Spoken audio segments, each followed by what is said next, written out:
जाप सुप्रीमो पप्पू यादव ने बिहार के किसी भी दल को खुली चुनौती देते हुए पप्पू यादव ने कहा कि अपराधी को टिकट देकर चुनाव प्रचार कर चुनाव जिताने वाले नेता को अब जनता ही पीटेगी।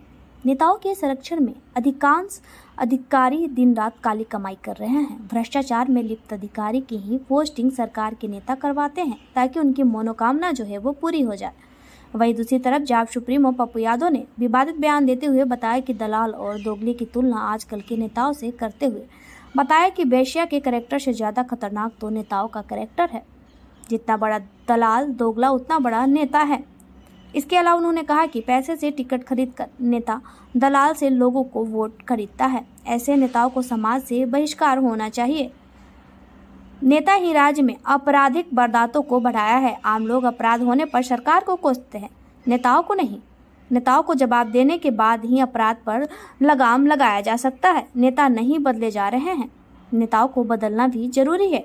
बिहार में जाति के आधार पर अपराध होता है। एक तरफ नाग मिले, दूसरी तरफ नेता मिले तो पहले नेता को मारिए, फिर नाग को मारिए। नेता जिंदा रह गया तो सोसाइटी को मरना तय है, जिसको भगवान भी नहीं बचा सकते हैं। वही बता दें कि जाप सुप्रीमो पप्पू यादव ने बताया कि हम भी जिस दिन दोगले हो जाएंगे उस दिन हम भी मुख्यमंत्री हो जाएंगे। अभी तक हम दोगले नहीं हुए हैं, मगर सोचते हैं थोड़ा हम भी दोगलई करें। वहीं 2024 के बाद थोड़ा सा दोगलई हम भी करेंगे। वही तेजस्वी के पूर्व में शराबबंदी के मामले पर पूछने पर उन्होंने कहा कि नेता पैदा ही हुआ है झूठा और दुष्टई और लूटने और धोखा देने के लिए। नेता के कथनी और करनी में फर्क होता है। कभी सुने हैं जो नेता का कह रहता है वो क्या करता है? नरेंद्र भाई मोदी ने 16 करोड़ नौकरी नहीं दिए तो क्या आप उनको हटा दिए? सरकार को पता है कि शराब चल रहा है, जिसमें इस साल लगभग 151 करोड़ रुपए शराब पीने वाले लोगों से वसूली हुआ है। 6 लाख लोग जेल में हैं। शराब के सवाल पर नीतीश जी को सलाह नहीं दे सकते हैं। आग्रह जरूर करेंगे कि एक जीत के वजह से शराब ने 80% बच्चों को ड्रग्स हीरोइन शराब का शिकार बनाया है। क्या कुछ कह रहे हैं जाप सुप्रीमो पप्पू यादव, आप खुद सुनिए। फिलहाल हमारी खबर देखने के लिए हमारे YouTube चैनल को सब्सक्राइब कीजिए, बेल आइकन का बटन दबाना ना भूलें, क्योंकि आपका सहयोग हमारे लिए महत्वपूर्ण है। और हमारे खबर की अपडेट के लिए हमारे YouTube चैनल को सब्सक्राइब करें और लाइक करें। प्यारी देवी जी को हमारे मित्र हैं जो दिल्ली रहते हैं, उनके लड़के उत्कर्ष बॉम्बे रहते हैं, कॉर्पोरेट लॉयर हैं और वो काफ़ी पारिवारिक के सानिध्य के साथ हम लोग, इसीलिए आज हम पारिवारिक माहौल में आए हैं। लेकिन एक बात ज़रूर कहना चाहेंगे कि पारिवारिक माहौल एक अलग है। जब मैं दिल्ली पटना निकला तो एक अस्पताल है जहां एक लड़की का साथ बलात्कार हुआ, तो मुझे पहले वहां जाना पड़ा। डॉक्टर्स के द्वारा बलात्कार किया गया। अभी तक उस अस्पताल पर कोई कार्रवाई नहीं हुई। फिर निकलने के बाद लगातार आरा में जो मर्डर 10 दिनों में 13 मर्डर आरे में हुए। इतने बड़े बड़े मिनिस्टर होने के बावजूद भी उनका किसी अपराध से, हत्या से कोई बहुत वास्ता नहीं है इन लोगों का, और न समाज का वास्ता है। दिक्कत क्या है कि आप बक्सर में भी जिस तरीके से लगातार घटना घटित होती है, आप बार बार इस बात की चर्चा अपराध को लेकर के करते हैं, अपराधियों को लेकर। मेरा मानना है कि अपराध और अपराधी समाज का पूरक हो चुका है। कास्ट जो है वो अपराधियों को प्रोटेक्ट करती है। ये मेरा दादा या मेरा दादा या मेरा नाना। ये सबसे बड़ा प्रॉब्लम क्या है कि अभी आप जो चुनाव हुआ बिहार में, तो भूमिहार का बड़का पहलवान के या छोटका पहलवान के, 2 पहलवान को टिकट मिली दोनों दलों से। अब 56 सबसे ज़्यादा किसके पास है, 46 किसके पास है? तो आप एक तरफ अपराध और अपराधियों को मिटाने की बात करते हैं और ऐसे लोगों को ही पब्लिक टिकट देती है। आप हमेशा हम खाली गाली दें पदाधिकारी को, दरोगा को, ये मुझको लगता है कि ये सही नहीं है। ये प्रोटेक्टेड किसके द्वारा? आप बक्सर से लेकर के आरा, और यदि हम चले जाएं सासाराम के डेहरी अंश और इधर छपरा चले जाएं, तो सबसे ज़्यादा मर्डर होती कहाँ है? बालू। सबसे ज़्यादा मर्डर होता है ज़मीन माफिया, रियल एस्टेट जिसको आजकल कहने लगे हैं दलाल लोग। सबसे ज़्यादा मर्डर होती है हीरोइन बिछवा रहे हैं। अब इस इलाके के जो MLC MLA का नाम तो फिर लूँगा तो तकलीफ होगी, नहीं लेंगे भैया मेरे। मैं एक बात वही तो मैं कह रहा हूँ, सरकार को नहीं पता है कि शराब चल रहा है। इस बार इस साल लगभग 151 करोड़ रुपया लगभग वसूली हुए हैं शराब पीने वालों से, और 6 लाख लोग जेल में है शराब। अब शराब के सवाल पर हम नीतीश जी को कोई सलाह तो दे नहीं सकते, हमसे बड़े हैं। आग्रह जरूर कर सकता हूं कि एक शराब ने ना जाने 80% बच्चों को ड्रग्स, फाइटनर, कोरैक्स और हीरोइन का शिकार बना दिया। एक दूसरी चीज, शराब से कितनी क्षति है, शराब से इकोनॉमी की क्षति है। शराब हमारी इकोनॉमी को दूसरे स्टेट को देती है, शराब हमारे युवाओं को समाप्त कर रही है, वो डिलीवरी बॉय बना हुआ है। शराब अपराधी माफिया नेताओं का घर भर रहा है। शराब एक पदाधिकारियों को बेईमान बना रहा है, आम आदमी की सुरक्षा में काम नहीं होने दे रहा है। आप इस बात को समझिए कि आप सबसे ज्यादा इसमें जो आप बात कर रहे हैं, MLA बनाता कौन है, MP बनाता कौन है? अश्वनी चौबे जी को कौन बनाया? हम किया। यहाँ के MLA को कौन बनाया? तो अश्वनी चौबे जी या 2 मिनिस्टर हैं बक्सर और आरा में। आपने कोई ऐसी घटना का जिक्र कर दीजिए जहां ये दोनों गए हों। इनकी क्या जिम्मेदारी है? सिर्फ अश्वनी चौबे जी की जिम्मेदारी नहीं है कि आप अपराधियों का नाम लें, अपराधियों के खिलाफ बात करें, आप गलत को गलत कहें। क्या आपकी जिम्मेदारी नहीं है कि आप आगे धरना प्रदर्शन पर बैठे? क्या MLA लोगों की जिम्मेदारी नहीं है कि अपराधियों की बात करें? अब जनता से वोट तो MLA लोगों को, पप्पू यादव को मिलना नहीं है।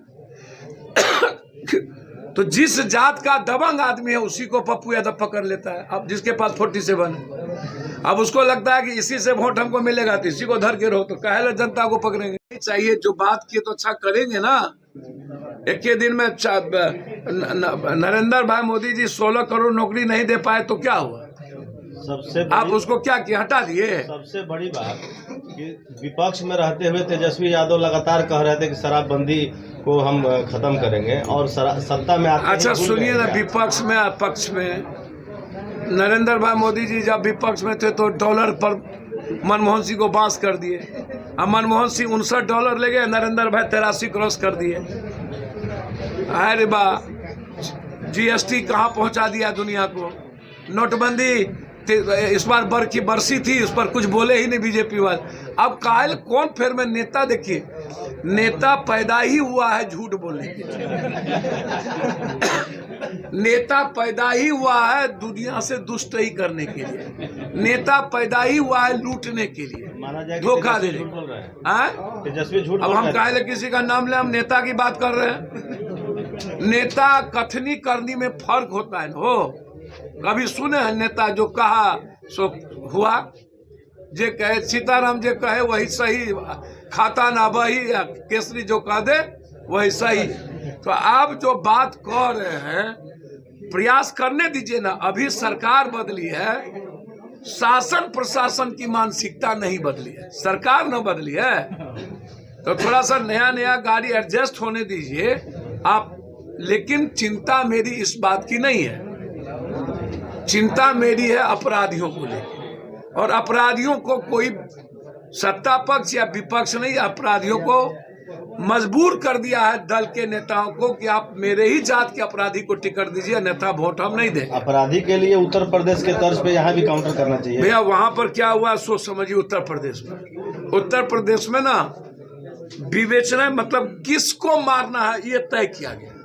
ये कौन जात, ये कौन जात, ये कौन जात, ये कौन जात। वहाँ अपराधी को टारगेट नहीं किया गया, वहाँ राजनीतिक आधार पर अपराधियों को मारने की बात हुई। या अपने दुश्मन को, अब मुख्यमंत्री बनते ही सबसे पहले हरिशंकर तिवारी के यहाँ ये रेड करवाए। तो हरिशंकर तिवारी कौन सा बड़का क्रिमिनल था भाई? रेलवे के सबसे बड़े ठेकेदार था। अब हमको अभी माथा ज्यादा बिहार में जाति के आधार पर कोई अपराध और बलात्कारी होता है? यहाँ तो पब्लिक के पहले पूछती है, हेलो ककर मर्डर बोले, का कहलो का? अरे आजाद कौन बा हो? अरे मारला कौन जात? छोरा छिनारी से कौन फेर पारो। अब जिस जात का मर्डर हुआ वो सड़क पर, तो आपके दल और में भी, जिस जात के लोगों ने मारा वो घर में। आपके दल में भी 56 और 46 आएगा। कभी सुने हैं पप्पू यादव कब से अपराधी के खिलाफ बात कर रहा है? कब से माफियाओं के खिलाफ बात कर रहा है?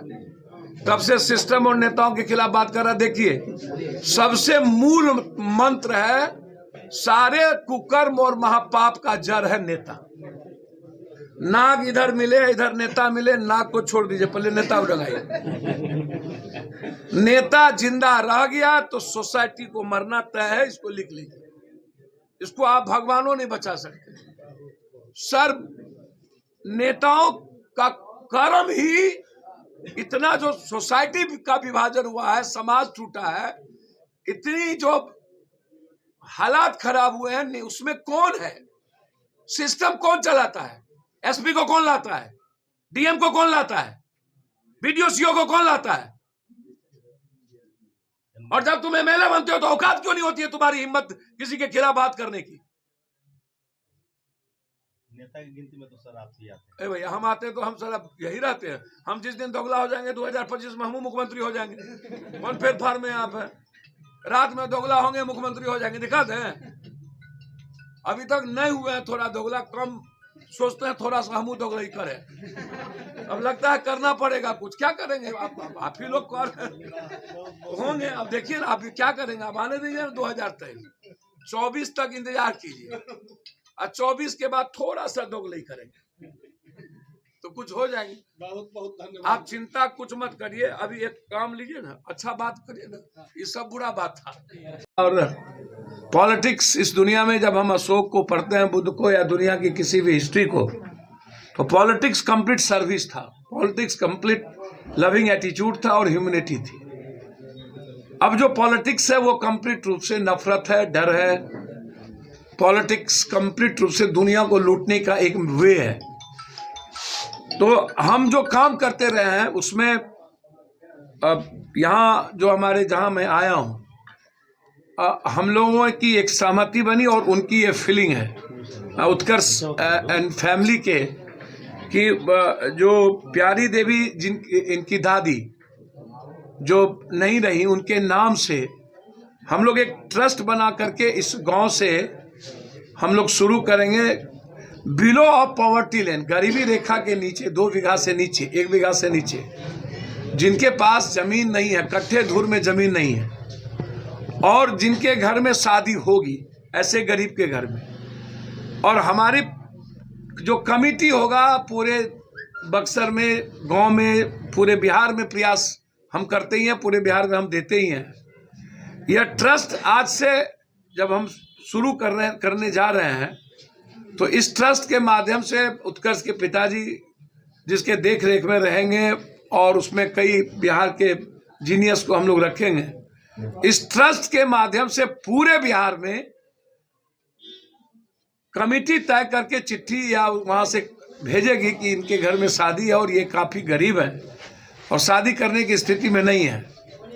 तो हमारी एक टीम जो पटना में होगी, वो वहाँ के मुखिया सरपंच से बात करके कि सही में शादी है और क्या हालात है, उसके बावजूद तो हम लोग शादी के लिए एक मिनिमम और मैक्सिमम हम तय कर देंगे कि हम लोग को इस गरीब परिवार में एक शादी के लिए क्या देना चाहिए। तो हम घोषणा करते हैं behalf of Ramdevi Devi trust के द्वारा कि इस गांव से शुरू करते हुए पूरे बिहार में जहां भी गरीबी रेखा के नीचे दहियारी मजदूर, बंधुआ मजदूर या इस टाइप के जो सबसे ज़्यादा दुनिया में पलायन बिहार से मजदूरों का होता है और सबसे ज़्यादा गरीबी दुनिया में बिहार है, तो हम घोषणा करते हैं कि बिहार के सारे जो सबसे मजबूर इंसान है, निरीह इंसान है नीचे से, उनकी बच्चियों की शादी जब भी वो अभाव में रहेंगे तो यह ट्रस्ट उसकी शादी के लिए मदद करेगी। ये पप्पू यादव के तरफ से उसको पूरी तरीके से आप आश्वस्त रहिए कि पूरा यह ट्रस्ट हम डुमरांव से शुरू करेंगे, ब्रह्मपुर बक्सर से शुरू करेंगे और पूरा का पूरा बिहार के हर गरीब तक पहुंचने का प्रयास करेंगे।